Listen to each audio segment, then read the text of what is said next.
നമസ്കാരം. ജനൻ ടിവിയുടെ പ്രത്യേക തെരഞ്ഞെടുപ്പ് ബുള്ളറ്റിൻ അശ്വമേധത്തിലേക്ക് എല്ലാ പ്രേക്ഷകർക്കും സ്വാഗതം. നമ്മുടെ ഇന്ത്യൻ ജനാധിപത്യത്തിൽ പുതിയ അധ്യായങ്ങൾ ചേർത്തുകൊണ്ട് നമ്മൾ തെരഞ്ഞെടുപ്പിലേക്ക് കടക്കുകയാണ്. 4 ഘട്ടമായി നടക്കുന്ന തെരഞ്ഞെടുപ്പിന്റെ ആദ്യഘട്ടം ഇന്ന് പൂർത്തിയാക്കിയിരിക്കുന്നു. തമിഴ്നാട് അടക്കമുള്ള സംസ്ഥാനങ്ങളിലായിരുന്നു ആദ്യഘട്ടത്തെ തെരഞ്ഞെടുപ്പ്. സമാധാനപരമായി അത് പൂർത്തിയായിരിക്കുന്നു. 2ാം ഘട്ടത്തിലാണ് കേരളം അടക്കമുള്ള സംസ്ഥാനങ്ങളിലെ തെരഞ്ഞെടുപ്പ്, അതായത് അടുത്ത വെള്ളിയാഴ്ച. കേരളത്തിലെ തെരഞ്ഞെടുപ്പ് വാർത്തകൾ ഉൾക്കൊള്ളിച്ചുകൊണ്ടാണ് ഞങ്ങളുടെ ഈ വാർത്താ ബുള്ളറ്റിൻ തുടങ്ങുന്നത്. എന്തായാലും കേരളത്തിലെ 20 ലോക്സഭാ മണ്ഡലത്തിൽ ശക്തമായ ത്രികോണ മത്സരമാണ് നടക്കുന്നത്. അവിടുത്തെ തെരഞ്ഞെടുപ്പ് വിശേഷങ്ങളിലേക്ക് പോയാൽ എല്ലാ മണ്ഡലത്തിലും സ്ഥാനാർത്ഥികൾ പ്രധാനമായും ഉപയോഗിക്കുന്നത് പ്രത്യേകിച്ചും മലകളും കുന്നുകളും ഒക്കെ കയറാൻ കഴിയുന്ന ഓഫ് റെക്കോർഡ് അല്ലെങ്കിൽ ഓഫ് വണ്ടികളാണ്. പ്രത്യേകിച്ചും ഓഫ് റോഡ് വണ്ടികളാണ് കൂടുതലായും ഉപയോഗിക്കുന്നത്. അത്തരത്തിലുള്ള വണ്ടികൾ ഉണ്ടെങ്കിൽ മാത്രമേ എല്ലാ ഗ്രാമപ്രദേശങ്ങളുടെയും ഊടുവഴികളിലൂടെ ഈ വണ്ടി കടന്നു പോവുകയുള്ളൂ. പല റോഡുകളും തകരാറിലായി കിടക്കുന്നു. യാത്രയ്ക്ക് ഗുണകരമല്ല റോഡുകൾ, പൊട്ടിപ്പൊളിഞ്ഞ റോഡുകൾ. അത്തരത്തിലുള്ള റോഡുകൾ കൂടിയൊക്കെ വേണം സ്ഥാനാർത്ഥി കടന്നു ചെല്ലാൻ. അങ്ങനെയുള്ള വാഹനങ്ങളിലൂടെയുള്ള തെരഞ്ഞെടുപ്പ് പര്യടനത്തിന്റെ ഒരു വാർത്തയിലേക്ക് ആദ്യം. മണ്ഡലത്തിന്റെ മുക്കിലും മൂലയിലും ഓടിയെത്തി വോട്ടർമാരെ കാണാനും വോട്ട് പിടിക്കാനുമുള്ള തിരക്കിൽ സ്ഥാനാർത്ഥികൾക്ക് കൂട്ടാകുന്നത് ഓഫ് റോഡ് വാഹനങ്ങളാണ്. തിരുവനന്തപുരം, ആറ്റിങ്ങൽ മണ്ഡലങ്ങളിലെ സ്ഥാനാർത്ഥികളെല്ലാം ആശ്രയിക്കുന്നതും ഇത്തരം വാഹനങ്ങളെ. എത്ര മോശം റോഡും ഓടിക്കയറും. കുണ്ടും കുഴിയും ഒന്നും പ്രശ്നമേ അല്ല. നഗര റോഡുകളിലും മലയോര റോഡുകളിലും ഒരുപോലെ യാത്ര ചെയ്യാം. സ്ഥാനാർത്ഥികൾക്കും ഇത് വളരെ സൗകര്യപ്രദം. ആറ്റിങ്ങലിലെ ND സ്ഥാനാർത്ഥി V മുരളീധരൻ തുറന്ന ജീപ്പിലാണ് യാത്ര. മഹീന്ദ്രയുടെ 2 ജീപ്പുകളിലാണ് യാത്ര നടത്തുന്നത്. പകൽ സമയം മേൽമൂടിയുള്ള ജീപ്പും വൈകുന്നേരം പൂർണ്ണമായും തുറന്ന ജീപ്പും. പതിവ് ഓഫ് റോഡ് വാഹനമായ മഹീന്ദ്രയിൽ നിന്ന് മാറി ചിന്തിച്ചത് തിരുവനന്തപുരത്തെ NDA സ്ഥാനാർത്ഥി രാജീവ് ചന്ദ്രശേഖറാണ്. ടാറ്റയുടെ സെനനും ഇസൂസുവിന്റെ പിക്കപ്പുമാണ് വാഹനങ്ങൾ. പഴയ വില്ലീസിലും തെരഞ്ഞെടുപ്പ് പ്രചാരണത്തിനായി രാജീവ് ചന്ദ്രശേഖർ ഇറങ്ങാറുണ്ട്. UDF സ്ഥാനാർത്ഥി ശശി തരൂർ ഇസൂസുവിന്റെ പിക്കപ്പിലാണ് യാത്ര ചെയ്യുന്നത്. കഴിഞ്ഞ വർഷവും ഇതേ വാഹനമാണ് ശശി തരൂർ ഉപയോഗിച്ചത്. പന്ന്യൻ രവീന്ദ്രനാകട്ടെ സഞ്ചാരം മുഴുവൻ മഹീന്ദ്രയുടെ കമാൻഡർ ജീപ്പിലും. വാഹനത്തിന്റെ വിശാലമായ പിൻഭാഗത്ത് നിന്ന് വോട്ടർമാരെ കൈവീശാം, തൊഴുകൈയോടെ വോട്ട് തേടാം. കടുത്ത വെയിലിനെ വെല്ലാൻ എല്ലാ വാഹനങ്ങളിലും ഉയർന്ന മേൽമൂടി. സ്ഥാനാർത്ഥികൾക്ക് പിടിച്ചു നിൽക്കാൻ 3 വശത്തും കൈവരി. രാത്രിയാത്രയ്ക്ക് പ്രകാശം വിതറാൻ ആവശ്യത്തിന് ലൈറ്റുകളും കൊടികളും കട്ടൗട്ടുകളും കൊണ്ട് അലങ്കാരം. ഇത് വെയിലും തടയും. അതിനാൽ തന്നെ റോഡ് ഷോയ്ക്ക് ഓഫ് റോഡ് വാഹനങ്ങളാണ് ഇപ്പോഴത്തെ താരങ്ങൾ.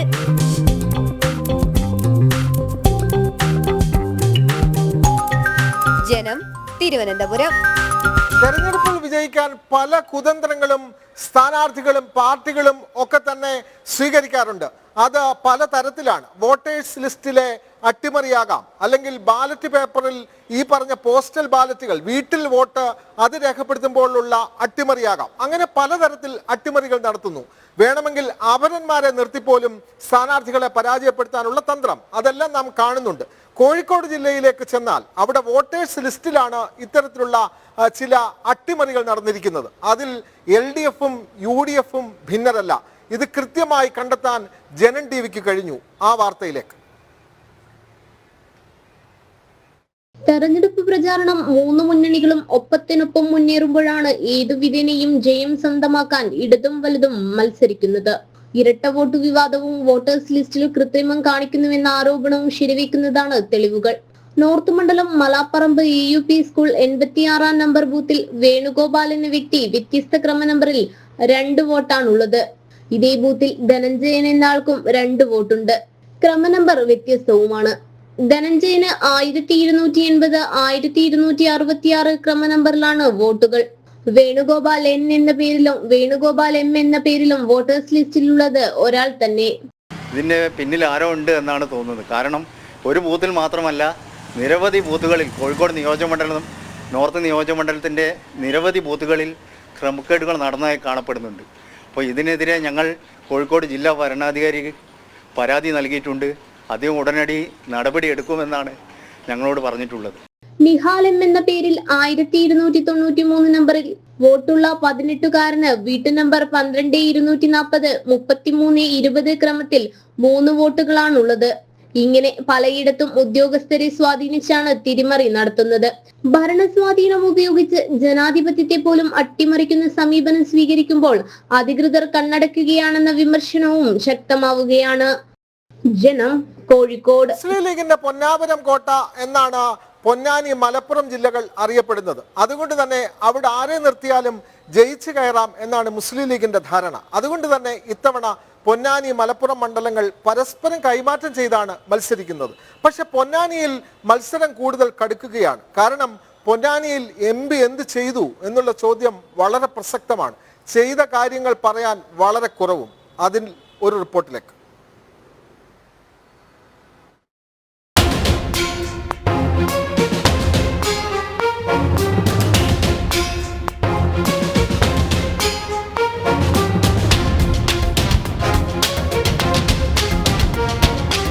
മുസ്ലിം ലീഗിൻ്റെ പൊന്നാപുരം കോട്ടയെന്ന് അവകാശപ്പെടുന്ന പൊന്നാനി കേരള രൂപീകരണത്തിന് ശേഷം 1962 EK ഇൻഷിബാവയുടെ CPI പിടിച്ചെടുത്ത മണ്ഡലം. എന്നാൽ 1977 ശേഷം LDFിൻ്റെ ഒരു പ്രതിനിധികൾക്കും പൊന്നാനിയിലെ ജനങ്ങൾ അവസരം നൽകിയിട്ടില്ല എന്നുള്ളതാണ് പ്രധാനമായി പറയേണ്ടത്. മുസ്ലിം ലീഗ് എംപിമാർ മാറി മാറി വന്നിട്ടും പൊന്നാനിയിൽ എന്തു ചെയ്തു എന്നുള്ള ചോദ്യമാണ് പൊതുജനം ചോദിക്കുന്നത്.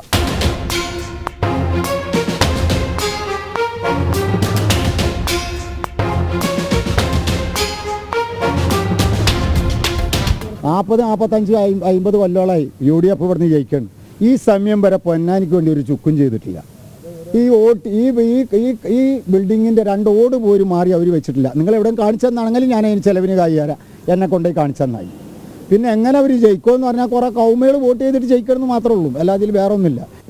ഇത്രയും കാലമായിട്ട് മുസ്ലിം ലീഗിൻ്റെ തലസ്ഥാനമല്ല മലപ്പുറം. ഒരു KSRTC ബസ് സ്റ്റാൻഡ് ഒന്ന് പോയി നോക്കാണ്. പൊന്നാനിയും പോയി നോക്കുക, അവിടെയും പോയി നോക്കുക. ഇത്ര പേർക്ക് 5 മന്ത്രിമാരും കേന്ദ്രമന്ത്രിമാരും എല്ലാം ഉണ്ടായിട്ട് ഒരു KSRTC ബസ് സ്റ്റാൻഡ് മലപ്പുറം ജില്ലയിൽ നല്ലൊരു ബസ് സ്റ്റാൻഡ് എടുക്കാൻ പറ്റാത്തവരാ. ജയിച്ചേ പറ്റൂ. ഇവിടെ ജനങ്ങൾ മാറൂല. 40-40 വർഷമായിട്ട് UDF ഭരിച്ച് ജയിച്ചുകൊണ്ടിരിക്കും പാർലമെൻറ്റിൽ. കാലങ്ങളായിട്ട് പാർലമെൻറ്റ് ഭരിച്ചിരുന്നതും അവർ തന്നെയാണ് UDF. ഇപ്പോൾ 2 തവണ BJP തുടർ ഭരണത്തിൽ വന്നിട്ടുണ്ട്. അപ്പോൾ UDF എന്നാണ് ഇവിടെ പാർലമെൻറ്റിൻ്റെ എല്ലാ പുരോഗമനവും ഉണ്ടാക്കിയിട്ടുള്ളത്. ഇടതുപക്ഷം പാർലമെൻറ്റിൽ കയറിയിട്ടില്ല ഇതുവരെ. കയറിയ തവണ ഇതുവരെ ഉണ്ടായിട്ടുമില്ല. ഇതുവരെ പാർലമെൻറ്റിൽ LDF ഉണ്ടായിട്ടില്ല. അപ്പോൾ എല്ലാ പുരോഗമനം ഇതിനു മുമ്പുള്ളതെല്ലാം UDF കൊടുത്തതല്ല. ഇനിയും ഇവിടെ ഈ മണ്ഡലം പൊന്നാനി മണ്ഡലം UDF എന്നാണ് ജയിക്കും. ഞാൻ എൻ്റെ ഒരു സത്യാവസ്ഥ പറഞ്ഞു. കേന്ദ്ര സർക്കാർ കൊണ്ടുവന്ന വികസനങ്ങളല്ലാതെ മാറി മാറി വന്ന MPമാരൊന്നും തീരദേശ നിവാസികൾക്ക് വേണ്ടി ഒന്നും ചെയ്തിട്ടില്ല എന്നുള്ളതാണ് മത്സ്യത്തൊഴിലാളികളും പറയുന്നത്. കടൽ ഭിത്തി ഇപ്പോൾ കെട്ടിക്കൊണ്ട് വരുന്നതൊക്കെ മോദി സർക്കാർ നടപ്പിലാക്കിയ നിയമങ്ങളാണ്. അതും ഇപ്പോൾ CPM പറഞ്ഞുകൊടുക്കണം. അവർ കൊടുക്കുന്നതാണ്, അവർ കൊണ്ടുവരുന്നതാണ് എല്ലാ കാര്യങ്ങളും. ആർബാറിൽ വല നന്നാക്കാനുള്ള സ്ഥാപനം ഉണ്ടാക്കി, അതും മോദി സർക്കാർ കൊടുത്താണ്. അതും CPM ഉണ്ടാക്കിയതാണ്, CPM കൊടുത്തതെന്ന് പറഞ്ഞിട്ടാണ് നാട്ടിലൊക്കെ പറഞ്ഞെടുക്കുന്നത്. അതും കൊടുത്തത് മോദി സർക്കാരാണ്. അങ്ങനെ ഒരുപാട് കാര്യങ്ങൾ മോദി സർക്കാർ കൊടുത്ത ഒരു കാര്യം ഇവിടെ പ്രാബല്യത്തിൽ പേരില്ല. പറഞ്ഞാൽ സ്വീകരിക്കാനും പറ്റിയ ഒരു സർക്കാർ അധികാരത്തിൽ വന്നത് നരേന്ദ്രമോദി സർക്കാർ അധികാരത്തിൽ വന്നിട്ടാണ് ഞങ്ങൾക്ക് അതിനുള്ള സംവിധാനം സൗകര്യം ചെയ്തു തന്നത്. അതുകൂടാതെ എൻ്റെ പ്രദേശത്ത് 65 കൊല്ലമായി കുടിവെള്ളത്തിന് ശാശ്വത പരിഹാരം കാണാൻ ഇന്ന് വരെ മാറി മാറി ഭരിച്ച സർക്കാർ 2 സർക്കാർ ശാശ്വത പരിഹാരം കാണാൻ കഴിഞ്ഞില്ല. ഇടതിൻ്റെയും വലതിൻ്റെയും മാറി മാറിയുള്ള ഭരണത്തിൽ മടത്ത ജനങ്ങൾക്കും ചിലത് പറയാനുണ്ട്. നമുക്കറിയാം, ഇവിടുത്തെ വികസനങ്ങളെല്ലാം കേന്ദ്ര ഗവൺമെൻറ്റിൻ്റെ വികസനങ്ങളാണ്. താനൂർ മണ്ഡലത്തിൽ എടുത്തു നോക്കിക്കഴിഞ്ഞാൽ, എസ്പെഷ്യലി താനൂർ മുനിസിപ്പാലിറ്റിയിൽ എടുത്തു നോക്കി കഴിഞ്ഞാൽ 2500ഓളം വീടുകൾ പ്രധാനമന്ത്രി ആവാസ് യോജനയിൽ കൊടുത്തു. നിരവധി ഗ്യാസ് കണക്ഷന് കൊടുത്തു. അങ്ങനെ താനൂർ മുനിസിപ്പാലിറ്റിയുടെ വീടുകളുടെ കാര്യത്തിൽ ജനങ്ങൾ ഇപ്പോൾ അത്രയും സൗകര്യപ്രദമായ ഒരു വീട്ടിൽ താമസിക്കുന്നു എന്നുള്ളത് പ്രധാനമന്ത്രിയുടെ ആവാസ് യോജന പദ്ധതിയുടെ ഒരു ഗുണഫലം തന്നെയാണ്. നമ്മൾ ഇപ്പോൾ ആവാസ് യോജനയെ കുറിച്ച് പറഞ്ഞു. എൻ്റെ ഒരു 1ാം ഡിവിഷനിലുള്ള എൻ്റെ ഡിവിഷനിൽ തന്നെ 127 വീടുകളാണ് പ്രധാനമന്ത്രി ആവാസ് യോജനകളിൽ കൊടുത്തുള്ളത്. ഹാർബറിൻ്റെ കഥ ഞാൻ തീരദേശത്തുള്ള ആളാണ്. തീരദേശത്ത് 74% ഈ ഫണ്ട് ഈ കേന്ദ്ര സർക്കാരിൻ്റെ ഫണ്ട് ഉപയോഗിച്ചിട്ടാണ് ഈ ഹാർബർ നിർമ്മിച്ചിട്ടുള്ളത്. പൊന്നാനി നിയോജക മണ്ഡലത്തിൽ ഇന്ന് വരെ ഇപ്പോൾ എൻ്റെ ഓർമ്മയിലുള്ള ഒരു സ്ഥാനാർത്ഥി എന്ന് പറഞ്ഞാൽ വനിതാ നേതാവായിട്ടുള്ളത് ഇപ്പോൾ BJPൻ്റെ മാത്രമേ ഉള്ളൂ. വേറെ ഒരു മുസ്ലിം ലീഗിൻ്റെ ആയാലും ഇതുള്ളതൊന്നും എൻ്റെ ഓർമ്മയിൽ ഇപ്പോൾ ഇതുവരെയായിട്ടും വന്നില്ല. കേന്ദ്രത്തിൽ ദേശീയ താല്പര്യമുള്ള ഒരു പാർട്ടിൻ്റെ ഭരണം വരണം എന്നാണ് നമ്മളെ അഭിപ്രായമുള്ളത്. അതിന് നരേന്ദ്രമോദി സർക്കാരിൻ്റെ പ്രധാനപ്പെട്ട ഒരു പദ്ധതിയാണ് ജനധൻ ഔഷധി. താനൂർ മുനിസിപ്പാലിറ്റിയിൽ 2 ഉണ്ട്. അത് പാവപ്പെട്ട സാധാരണക്കാർക്ക് ഒരുപാട് ഉപകാരപ്രദമാണ്. അതുകൊണ്ട് NDA സർക്കാരിനെ വരണം എന്നാണ് ആഗ്രഹം. ഇവരെല്ലാവരും വനിതാ സംവരണം എന്ന് പറഞ്ഞു നടക്കുന്നല്ലാതെ നോക്കൂ, NDA ആണ് ഏറ്റവും കൂടുതൽ വനിതാ സ്ഥാനാർത്ഥി നിർത്തിയില്ല. അപ്പോൾ എന്തായാലും പൊന്നാനി മണ്ഡലത്തിൽ സ്ഥാനാർത്ഥി എന്നുള്ളത് ഒരു വനിതാ സ്ഥാനാർത്ഥി തന്നെയാണ്. എന്തായാലും അവരെന്നെ ജയിക്കാമെന്നാണ് എനിക്ക് പറയാനുള്ളത്.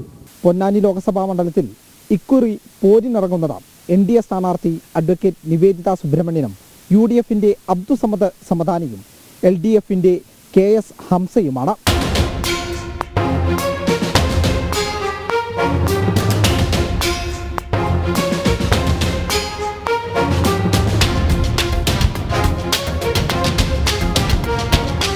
തിരഞ്ഞെടുപ്പിന് ദിവസങ്ങൾ അടുത്തിരിക്കെ ഇനി തീരുമാനമെടുക്കേണ്ടത് പൊതുജനങ്ങളാണ്.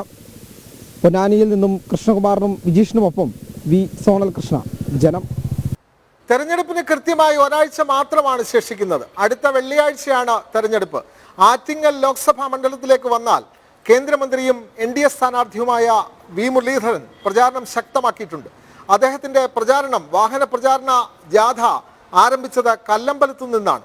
ഇന്നത്തെ യാത്രയിൽ 50ഓളം കോൺഗ്രസിലെയും CPMലെയും കുടുംബാംഗങ്ങൾ BJPയിലേക്ക് ചേരുന്ന പ്രധാന പരിപാടിയും നടന്നു. അദ്ദേഹത്തിന്റെ തെരഞ്ഞെടുപ്പ് പര്യടന വാർത്തയിലേക്ക്.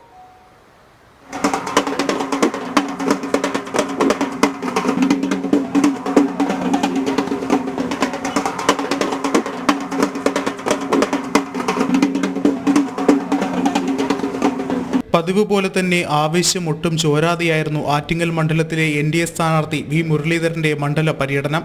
കല്ലമ്പലം മേഖലയിൽ നിന്നാണ് രാവിലെ പര്യടനത്തിന് തുടക്കമായത്. ബൈക്ക് റാലിയുടെ അകമ്പടിയോടുകൂടിയായിരുന്നു മണ്ഡല പര്യടനം. കിളിമാനൂർ മണ്ഡലത്തിലെ കൊടുവഴന്നൂർ മേഖലയിലും സ്വീകരണ ചടങ്ങുകൾക്കിടെ 50ഓളം കുടുംബങ്ങൾ BJPയിൽ ചേർന്നു. കാലങ്ങളായി CPM കോൺഗ്രസ് പാർട്ടികളിൽ സജീവമായി പ്രവർത്തിക്കുന്നവരും അവരുടെ കുടുംബാംഗങ്ങളുമാണ് BJPയിലേക്ക് എത്തിയത്. BJP നേതാക്കളും പ്രവർത്തകരും ചേർന്ന് ആഘോഷപൂർവ്വം ഇവരെ സ്വീകരിച്ചു. ഉച്ചയ്ക്ക് ചെമ്മരുത്ത് മുക്കിലായിരുന്നു ആദ്യഘട്ട പര്യടനത്തിന്റെ സമാപനം. വൈകുന്നേരത്തോടുകൂടി കുറക്കട മേഖലയിൽ നിന്നുമാണ് പര്യടനം പുനരാരംഭിച്ചത്.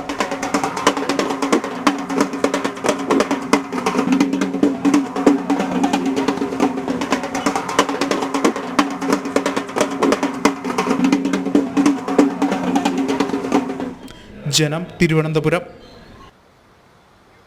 തമിഴ്നാട്ടിലടക്കം ഇന്ന് നടന്ന 1ാം ഘട്ട തെരഞ്ഞെടുപ്പിൽ NDAയ്ക്ക് ശക്തമായ മുന്നേറ്റം ഉണ്ടാകുമെന്ന് തന്നെയാണ് കേന്ദ്രമന്ത്രിയും ആറ്റിങ്ങലിലെ NDA സ്ഥാനാർത്ഥിയുമായ വി മുരളീധരന്റെ വിലയിരുത്തൽ. പക്ഷെ വീടുകളിൽ നിന്ന് ശേഖരിക്കുന്ന വോട്ടുകൾ, അതിൽ ചില കള്ളവോട്ടുകൾ നടക്കുന്നുണ്ട്. അതിൽ പ്രധാനപ്പെട്ട ഒന്നാണ് കണ്ണൂരിൽ കണ്ടെത്തിയ പ്രധാന കള്ളവോട്ട്. 92 വയസ്സുള്ള ഒരാളുടെ വോട്ട് CPM ബ്രാഞ്ച് സെക്രട്ടറിയുടെ നേതൃത്വത്തിൽ രേഖപ്പെടുത്തിയ കാര്യം അദ്ദേഹം പ്രത്യേകം എടുത്തു പറയുകയും ചെയ്തു. ഇത്തരത്തിലുള്ള അട്ടിമറികൾ കർശനമായി തടയാൻ തന്നെ കഴിയണം. ചന്തു ചന്ദ്രശേഖർ തയ്യാറാക്കിയ റിപ്പോർട്ടിലേക്ക്.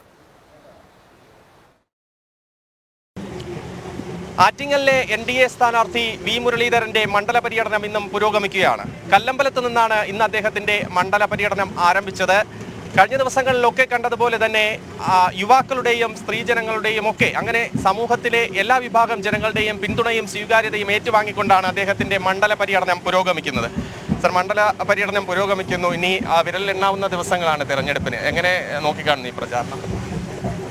ഇന്ന് ഈ പര്യടനത്തിൻ്റെ ഭാഗമായി കിളിമാനൂർ, കടക്കാവൂർ മേഖലകളിലാണ് ഇന്നത്തെ പര്യടനം. ഈ 2 സ്ഥലങ്ങളിലും ഇത് 2ാം വട്ട പര്യടനമാണ് ഇപ്പോൾ നടക്കാൻ പോകുന്നത്. കഴിഞ്ഞ തവണത്തെ യാത്രയിലും വളരെ ഉത്സാഹവർദ്ധകമായിട്ടുള്ള തരത്തിലുള്ള പ്രതികരണമാണ് ജനങ്ങളുടെ ഭാഗത്തു നിന്നുണ്ടായത്. ജനങ്ങൾ വലിയ തോതിൽ നരേന്ദ്രമോദിജിയുടെ നയങ്ങളും പരിപാടികളും അതിനോടുള്ള താല്പര്യം പ്രകടിപ്പിക്കുന്ന രീതിയിലാണ് ജനങ്ങൾ നമ്മുടെ ഈ യാത്രയോട് പ്രതികരിച്ചു കൊണ്ടിരിക്കുന്നത്. ഇന്നും അതിന് സമാനമായിട്ടുള്ള, അല്ലെങ്കിൽ കഴിഞ്ഞ തവണത്തേക്കാൾ കുറെ കൂടി കൂടുതൽ ഉത്സാഹത്തോടു കൂടിയിട്ടുള്ള ഒരു പ്രതികരണമാണ് ഞാൻ ഇന്ന് കാണാൻ സാധിച്ചിട്ടുള്ളത്. ഈ ജനാധിപത്യത്തിന്റെ മഹോത്സവത്തിന് ഇന്ന് തുടക്കമായിരിക്കും. തമിഴ്നാട് ഉൾപ്പെടെയുള്ള സംസ്ഥാനങ്ങളിൽ ഇന്ന് ആദ്യഘട്ട വോട്ടെടുപ്പ് ആരംഭിച്ചിട്ടുണ്ട്. നരേന്ദ്രമോദി സർക്കാരിന്റെ തുടർഭരണത്തിന് എല്ലാ അനുകൂലമായ സാഹചര്യവും നിലനിൽക്കുന്നുണ്ട്. അപ്പോൾ ഈ വോട്ടെടുപ്പ് ദിവസത്തിൽ എങ്ങനെ പ്രതികരിക്കും? തീർച്ചയായിട്ടും തമിഴ്നാട്ടിൽ ഇന്ന് ആദ്യഘട്ട വോട്ടെടുപ്പ് നടക്കുന്നതിൽ ഒന്ന് തമിഴ്നാടാണ്. തമിഴ്നാട്ടിൽ ഉൾപ്പെടെ ഈ വർഷം ഈ തവണത്തെ തെരഞ്ഞെടുപ്പിൽ വലിയ മാറ്റമുണ്ടാകും എന്നുള്ള പ്രതീക്ഷയാണുള്ളത്.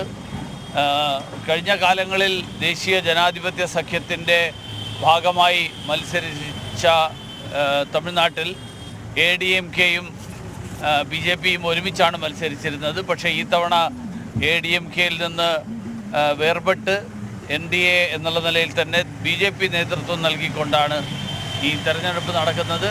പക്ഷേ വളരെ വളരെ ആവേശകരമായിട്ടുള്ള റിപ്പോർട്ടുകളാണ് തമിഴ്നാട്ടിൽ നിന്ന് കിട്ടിക്കൊണ്ടിരിക്കുന്നത്. അത് വിജയത്തിലെത്തിക്കും എന്നുള്ള ശുഭപ്രതീക്ഷ തന്നെയാണ് ഞങ്ങൾക്ക് എല്ലാവർക്കും ഉള്ളത്. സർ, ഈ മുതിർന്നവരുടെ വോട്ടുമായി ബന്ധപ്പെട്ട് ആദ്യഘട്ടം മുതൽ വലിയ ആക്ഷേപം ഉയർന്നുണ്ട്. അവരുടെ വോട്ടുകൾ ശേഖരിക്കുന്നതിലും കൊണ്ടുപോകുന്നതിലുമൊക്കെ വീഴ്ച സംഭവിച്ചു എന്ന തരത്തിൽ ആക്ഷേപം വന്നിട്ടുണ്ട്. ഇന്നിപ്പോൾ കല്യാശ്ശേരിയിൽ CPM ബ്രാഞ്ച് സെക്രട്ടറി ഒരു 92 വയസ്സുള്ള മുതിർന്ന സ്ത്രീയുടെ വോട്ട് രേഖപ്പെടുത്തി എന്നുള്ള പരാതിയൊക്കെ ലഭിച്ചിട്ടുണ്ട്. ഇതിനെ എങ്ങനെ നോക്കിക്കാണുന്നു? ഇതിൽ എന്തെങ്കിലും ഒരു അട്ടിമറി നടക്കാനുള്ള സാധ്യത എങ്ങനെയൊക്കെ കാണുന്നുണ്ടോ? ഇത്തരം കാര്യങ്ങളിൽ തെരഞ്ഞെടുപ്പ് കമ്മീഷൻ ജാഗ്രത പാലിക്കണം. തെരഞ്ഞെടുപ്പ് സംവിധാനത്തിൻ്റെ നിഷ്പക്ഷതയിൽ ജനങ്ങൾക്ക് വിശ്വാസം നിലനിൽക്കാൻ ആവശ്യമായിട്ടുള്ള നടപടികൾ തെരഞ്ഞെടുപ്പ് കമ്മീഷന്റെ ഭാഗത്ത് നിന്നുണ്ടാകണം. തീർച്ചയായിട്ടും അദ്ദേഹം സൂചിപ്പിച്ചതുപോലെ തന്നെ തെരഞ്ഞെടുപ്പിന്റെ മഹോത്സവം, ജനാധിപത്യത്തിന്റെ മഹോത്സവത്തിൽ ആറ്റിങ്ങൽ ലോക്സഭാ മണ്ഡലം വിധി എഴുതാൻ ഇനി ദിവസങ്ങൾ മാത്രമാണ് ബാക്കി. വലിയ സ്വീകാര്യതയോടും ജനപിന്തുണയോടും കൂടിയാണ് അദ്ദേഹത്തിന്റെ മണ്ഡല പര്യടനം ഇപ്പോൾ പുരോഗമിക്കുന്നത്. ആറ്റിങ്ങലിൽ നിന്നും നിതിൻ എബിക്കൊപ്പം ചന്തു ചന്ദ്രശേഖർ, ജനം. തീർച്ചയായും കേരളത്തിലെ വിവിധ മുന്നണികൾ അവർക്ക് വർഗീയ കക്ഷികൾ നൽകുന്ന പിന്തുണ, ഇതൊക്കെ തെരഞ്ഞെടുപ്പ് ഗോദായിലെ പ്രധാന ചർച്ചയാണ്. കേരളത്തിൽ പ്രത്യേകിച്ചും SDPI കൃത്യമായി ആരെ പിന്തുണയ്ക്കുന്നു എന്നുള്ളതാണ്. അവർ UDFനെ പിന്തുണയ്ക്കുന്നു. PDP എന്ന് പറയുന്ന കക്ഷി പിന്തുണയ്ക്കുന്നത് LDFനെയാണ്. ഇനി സമസ്ത ആർക്കൊപ്പമാണ്? സമസ്ത ഇടതുപക്ഷത്തിനൊപ്പം എന്നാണ് പൊന്നാനിയിൽ നിന്നുള്ള റിപ്പോർട്ട് വരുന്നത്. അവർ അവിടുത്തെ ഇടതുപക്ഷ സ്ഥാനാർത്ഥി ഹംസയ്ക്ക് പിന്തുണ നൽകിക്കൊണ്ടുള്ള ഓഡിയോ സന്ദേശം വരെ പുറത്തു വന്നിട്ടുണ്ട്. പക്ഷെ പരസ്യമായി ചോദിച്ചാൽ അവർ പറയും ആരെയും ഞങ്ങൾ പരസ്യമായി പിന്തുണയ്ക്കുന്നില്ല എന്ന്. പക്ഷേ ആ ഓഡിയോ റിപ്പോർട്ട് കൂടി പുറത്തു വന്ന സാഹചര്യത്തിൽ സമസ്തയുടെ പിന്തുണ ഇടതുപക്ഷത്തിനാണ് എന്ന് നമുക്ക് മനസ്സിലാക്കേണ്ടി വരും. ആ റിപ്പോർട്ടിലേക്ക്. അപ്പൊ നമ്മളിനി ആർക്കാ വോട്ട് ചെയ്യേണ്ടത് നിങ്ങൾ പറഞ്ഞേ? ഏത് കമ്മ്യൂണിസ്റ്റ് ചിഹ്നത്തിലാ? അതായത് ലീഗിന്റെ ഒഴിവാക്കിയിട്ട് കമ്മ്യൂണിസ്റ്റിന്റെ ചിഹ്നത്തിൽ വോട്ട് ചെയ്യാനാണ് സമസ്തക്കാരനായി നിങ്ങൾ പറഞ്ഞത്? സമസ്തയുടെ പേരിൽ പൊന്നാനിയിലെ LDF സ്ഥാനാർത്ഥി KS ഹംസയ്ക്ക് വേണ്ടി വോട്ട് അഭ്യർത്ഥിക്കുന്ന ഓഡിയോ സന്ദേശമാണിത്. ലീഗിന് ഷോക്ക് ട്രീറ്റ്മെന്റ് കൊടുക്കാൻ ഹംസയ്ക്ക് വോട്ട് ചെയ്യണമെന്നും സന്ദേശത്തിൽ പറയുന്നു. സമസ്തയുടെ പ്രവർത്തകനാണെന്ന് പറഞ്ഞാണ് സംഭാഷണം ആരംഭിക്കുന്നത്. അതേസമയം അങ്ങനെ ഒരു നയം സമസ്തയ്ക്കില്ലെന്നും സമസ്തയുടെ പേരുപയോഗിച്ച് പ്രചാരണം നടത്താൻ ആരെയും ചുമതലപ്പെടുത്തിയിട്ടില്ലെന്നും സമസ്ത അധ്യക്ഷൻ ജിഫ്രി തങ്ങൾ വ്യക്തമാക്കിയതായി SYS നേതാവ് അബ്ദുൾ സമദ് പൂക്കോട്ടൂർ പ്രതികരിച്ചു.